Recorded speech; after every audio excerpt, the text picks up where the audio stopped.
Okay, so let's talk a little bit today about web-based course management software.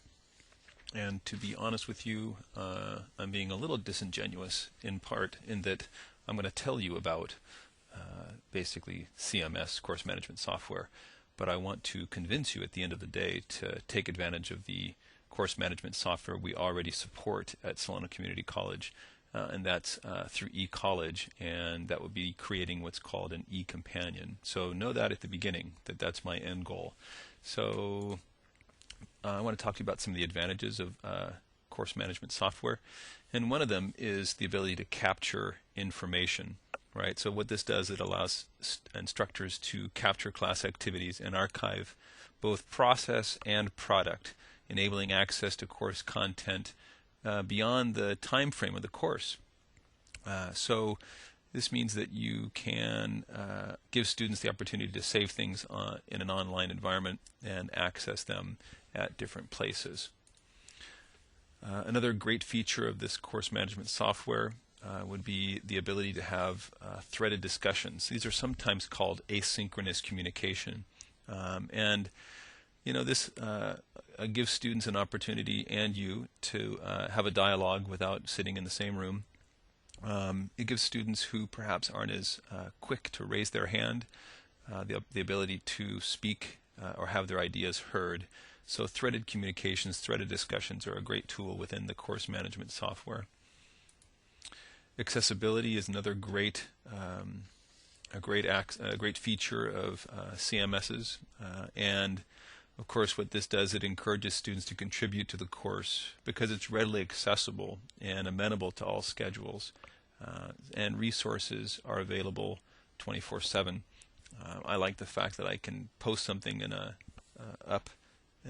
e-companion and have my students get access to it when it's convenient for them, not necessarily when I want them to, when it's convenient for me. There are two processes that go on when you're posting documents online. The first one is modeling, and the second one is scaffolding.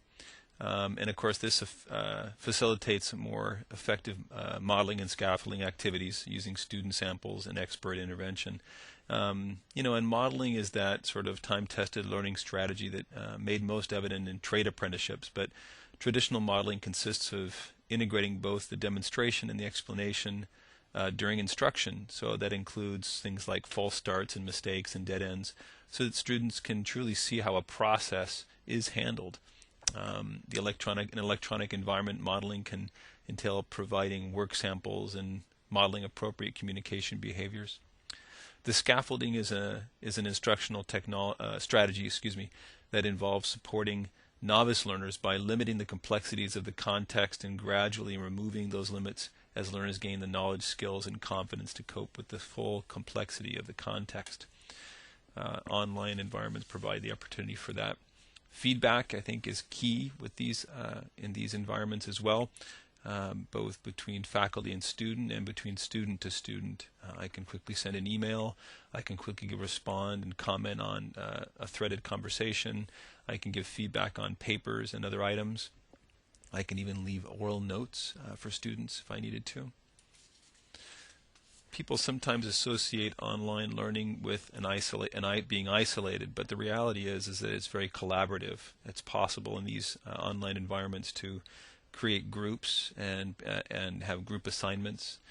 People can use chat rooms and other devices to provide ideas, put ideas on paper or out on the web, and then have people discuss and comment on them. So collaboration is a key as well. There's a lot of interactivity that occurs. It promotes learning through multiple forms of interaction distributed across space, time, and various media. So students can do things, see activities on YouTube. They can write things out. I mean, you can really approach and engage the different learning modalities in this online environment. I wanted to give credit for the ideas that I've gotten for this particular portion of my talk, and it's through this the technology source by Nada Badaga, using web-based course management tool for supporting face-to-face instruction. And I think that's the title there is really important, because I am talking about ways of supporting face-to-face instruction. In general, there are different learning management systems, and this that you could use if you wanted to go on your own and find a way of providing many resources online for your students. Here's one of them. Clariline.net. You could go to this web page, and it allows teachers to build effective online courses and manage learning and collaborative activities on the web. That's one possibility. There's another one here, eFront. I think the big idea with this one is that it has it's icon driven. This other learning activities systems or management system is another possibility for you. Learning Light. In other words, there are many online learning environments that you could do. The nice thing about the different course management systems and course management software I'm going to talk about in just a moment as well, or give the specific examples of in a moment, is that they're all free software. It doesn't cost you a penny, it doesn't cost the college a penny, and they're open source, meaning that there's a group of engineers out there and computer scientists who are constantly updating these course management systems for free. So specifically, if you wanted to maybe get something going in your classroom, you could use this Dokios, and you can see that it does have this authoring templates and test authoring and surveys and whatnot. Another one would be this Ilias. Again, the features are here, but it's this idea of providing access to your students. Moodle is a big one. Lots of universities across the United States use Moodle as a way of communicating with their students and providing an online environment. I think this one's relatively approachable and simple to use. Sakai is another one, and so I think the college had even considered Sakai as a possible online learning environment. So there are these virtual learning environments could be also as well cyber extensions, it's learning, and other course management software ideas would be places like Blackboard and WebCT, and of course the one we currently use at the college is eCollege. So in essence, there are many advantages to using these course management software items, and as you look at the next video clip, you'll see how to use the one that the college currently supports, which is the eCollege eCompanion.